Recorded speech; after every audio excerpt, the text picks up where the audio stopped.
मैं परिचय दे देती हूँ। हमारे साथ राजपाल सिसोदिया जी हैं, बीजेपी के प्रवक्ता, और हमारे साथ अजीत भदौरिया जी हैं जो कि कांग्रेस के प्रवक्ता हैं। बहुत स्वागत है सर आप लोगों का। सबसे पहले तो रिएक्शन मेरा राजपाल जी से ही कि कांग्रेस ने 88 उम्मीदवारों की लिस्ट जारी कर दी, देर आए लेकिन दुरुस्त आए, बीजेपी कहां पीछे रह गई? भारतीय जनता पार्टी भी बिल्कुल पीछे नहीं है। शीघ्र ही हमारे जो 21 तारीख कल से नामांकन दाखिल होना है, उसके पहले पहले हमारी सूचियां भी आ जाएगी। देर आए पर दुरुस्त आए वाली कहावत जो आपने कही है, मैं थोड़ा उसमें संशोधन चाहता हूँ। देर तो आए पर अपने अपने बेटाओं को स्थापित करने की प्लानिंग के साथ आए।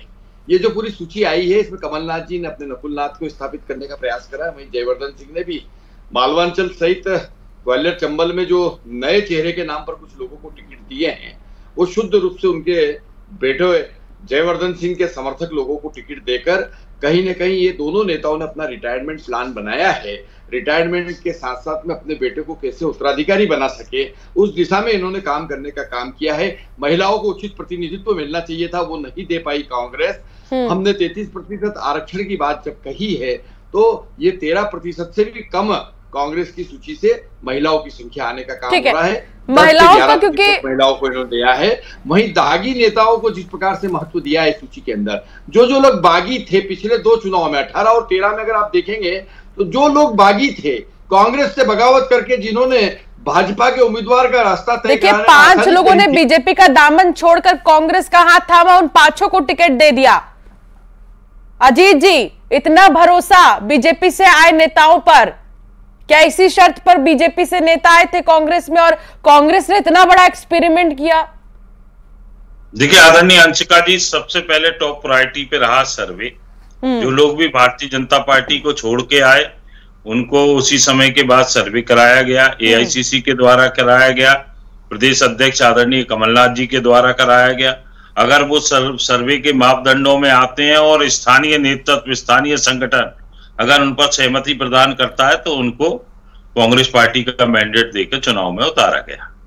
जहां तक बात हमारे भारतीय जनता पार्टी के मित्र कर रहे हैं महिलाओं को प्रतिनिधित्व नहीं, भैया एक जिले में 4-4 महिलाओं को टिकट दे दिया गया। वहां आपकी क्या स्थिति है? कल तक ये लोग चिल्लाते थे पूरे ऊपर से लेकर नीचे तक कि कांग्रेस पार्टी के टिकट नहीं आए, कांग्रेस पार्टी के टिकट नहीं आए। अब कांग्रेस पार्टी ने तो 229 सीटों पर टिकट घोषित कर दिए। आपकी सिर्फ फुटबॉल कब बंद होगी मेरे भाई, ये तो बता दो। इधर ज्योतिरादित्य सिंधिया जी टांग खींच रहे हैं, उधर नरेंद्र सिंह जी कह रहे हैं कि नहीं मेरे लोगों को टिकट। पट्टाबाज भारतीय जनता पार्टी में इतना हावी हो चुका है कि शिवराज सिंह जी को गौण कर दिया गया है। शिवराज सिंह जी की कोई सुन नहीं रहा है, केंद्रीय नेतृत्व को ठेंगे पे मार दिया गया है। जो शुरू में आके ऐसा लगा था कि अमित शाह मध्य प्रदेश भाजपा की सिर्फ फुटबॉल को कंट्रोल करेंगे, परंतु अमित शाह को उठा के भी ताक पर रख दिया गया। अजीत जी, मैं आपको बीच में रोकना चाहूंगी क्योंकि आपने बात किया कि सर्वे के आधार पर हमने टिकट बांटे हैं। रतलाम शायद आप भूल रहे हैं। रतलाम में जिस तरीके से जावरा में खास तौर पर बहुत ज्यादा समर्थकों में नाराजगी है। कहा जा रहा है कि हिम्मत श्रीमाल कैसे, मतलब सर्वे में बहुत लोग के नाम नहीं थे, बावजूद इसके नाम आ गए।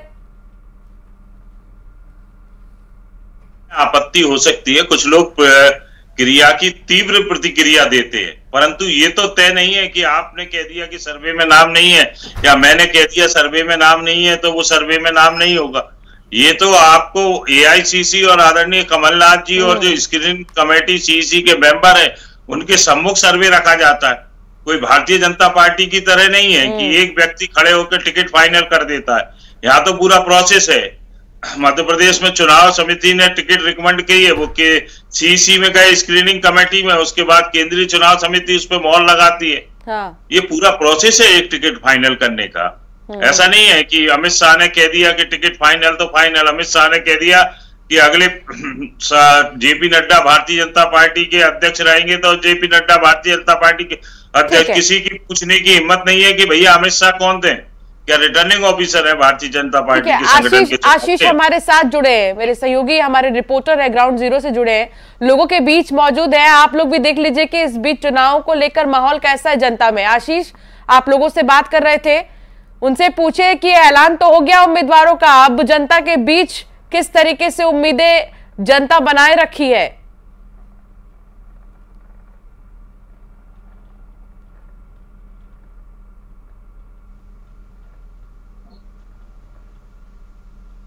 आशीष, क्या आपको मेरी आवाज आ रही है? आशीष तक आवाज नहीं पहुंच पा रही, लेकिन राजपाल जी मैं आपके पास आना चाहूंगी। राजपाल जी, बात करें अगर भारतीय जनता पार्टी की, तो भारतीय जनता पार्टी की तरफ से कई ऐसे चेहरे हैं जो हमने पहले भी देखे कि 2018 में भरोसा किया गया। आप लोगों ने अभी तक जितनी भी लिस्ट जारी की है, 136 उम्मीदवारों के नामों का ऐलान जब हुआ, उसमें भी हमने देखा कि बहुत से चेहरे रिपीट किए गए हैं। तो क्या जो बची कुची सीटें हैं उस पर भी बीजेपी वैसा ही फॉर्मूला आजमाएगी या फिर कुछ बदलाव इस बार देखने को मिल सकता है? सभी वर्ग का उसके अंदर समावेश होगा, सभी नेताओं का समावेश होगा, नए कार्यकर्ताओं का समावेश होगा, अलग अलग हमारे यहाँ मोर्चे प्रकोष्ठ है उनके लोगों का समावेश होगा। सर्वव्यापी, सर्वस्पर्शी और सब कुछ होने वाली हमारी चुनाव समिति डिक्लेयर करेगी। इस प्रकार की सूची आएगी। निश्चित तौर पर मैं ये कह सकता हूँ आज कि भारतीय जनता पार्टी ने जो है 136 स्थानों पर जो सूची डिक्लेयर करी है, उसके अंदर इस प्रकार से सभी वर्ग के लोगों का उसके अंदर, कोई बड़े नेता भी उसके अंदर है, हमारे तमाम वरिष्ठ नेता भी उसके अंदर उम्मीदवार के रूप में हैं। वहीं कांग्रेस की सूची को अगर हम देखते हैं तो पाते हैं कि कांग्रेस की सूची से बड़े नेताओं का पलायन है। बड़े नेता के नाम पर मध्य प्रदेश में दिग्विजय सिंह जी और कमलनाथ जी दोनों ही दिख रहे हैं और दोनों ही अपना एक बेहतर रिटायरमेंट प्लान बनाते हुए दिख रहे हैं। दोनों अपने अपने बेटे को स्थापित करते हुए दिख रहे हैं। कमलनाथ जी का पिछले दिनों का वो बयान कि छिंदवाड़ा की टिकट तो नकुलनाथ तय करेंगे, नकुलनाथ पहले अनाउंस करेंगे, उसके बाद दिल्ली तय करेगा। तो ये एक निश्चित तौर पर इसी प्रकार से दिग्विजय सिंह जी के भी बेटे जयवर्धन सिंह ने जिस प्रकार से मालवा में पूरा हस्तक्षेप करने का काम किया है और ये जावरा और बड़नेगर जैसे स्थानों पर जिस प्रकार से नए लोगों को अवसर देकर अपनी एक नई टीम बनाने का प्रयास किया है, ये इन्हें इस बात से मतलब नहीं है कि कांग्रेस की आज सरकार बने या ना बने। इन्हें इस बात से ज्यादा मतलब अंतर पड़ रहा है कि कैसे दिग्विजय सिंह अपने बेटे जयवर्धन को स्थापित करे भविष्य के लिए, कैसे नकुलनाथ अपने बेटे नकुलनाथ को, कमलनाथ जी अपने बेटे नकुलनाथ को स्थापित करे। इस दिशा में ये सूची जाती हुई दिख रही है और नए नाम के नाम पर सिर्फ और सिर्फ इन नेताओं के समर्थकों को लेने का प्रयास किया गया है। समर्थकों के साथ साथ में अभी बात कर रहे थे कि सर्वे से सब कुछ हुआ है, कोई सर्वे से कुछ नहीं हुआ है। कांग्रेस में सर्वे सर्वा अगर कोई दिख रहे हैं तो दिग्विजय सिंह जी और कमलनाथ जी दिख रहे हैं और इनका जो लड़ाई सत्ता के ऊपर आ रही है। मैं आगे इस पर भी सवाल करूंगी अजीत जी से कि आखिर क्यों 3 प्रत्याशियों को लेकर टिकट बैकफुट पर कांग्रेस आ गई, वापस से क्यों दावेदारों को बदला गया? इस पर मैं आपसे रिएक्शन लूंगी अजीत जी, लेकिन इस बीच हमारे साथ शैलेंद्र भी जुड़े हैं जो जनता के बीच मौजूद है। शैलेंद्र, आपके पास आऊंगी। आप लोगों से बातचीत कर रहे थे, वहां पर क्या मिजाज है जनता का?